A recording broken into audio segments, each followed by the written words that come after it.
Profiter du bref arrêt d'un train de marchandises filant vers le nord pour atteindre le plus vite possible la frontière américaine.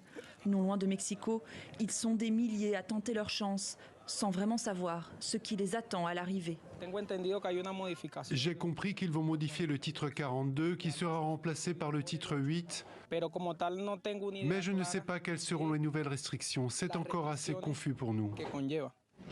Le titre 42, instauré en 2020 en pleine pandémie, ce dispositif doit être levé dans quelques heures. Il prévoyait l'expulsion automatique de toute personne dépourvue de visa, y compris les demandeurs d'asile. En 3 ans, il fut utilisé près de 3 millions de fois. C'est désormais le titre 8 qui fait son retour, une législation beaucoup plus restrictive. Les migrants pourront toujours demander l'asile à condition de faire une demande avant de poser le pied sur le sol américain. Un processus long et fastidieux. Plus dissuasif encore, en cas de franchissement illégal de la frontière, ils s'exposeront à des sanctions. Expulsion du territoire, présomption d'inéligibilité à l'asile ou encore interdiction durant au moins 5 ans de retour aux États-Unis. Résultat, des milliers de migrants se pressent à la frontière avant l'entrée en vigueur de ces nouvelles mesures.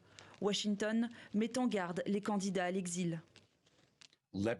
Soyons clairs, la levée de la mesure sanitaire titre 42 ne signifie pas que notre frontière est ouverte. C'est même le contraire.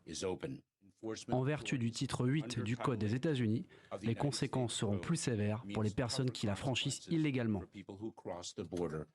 Les autorités s'attendent à un afflux majeur de migrants.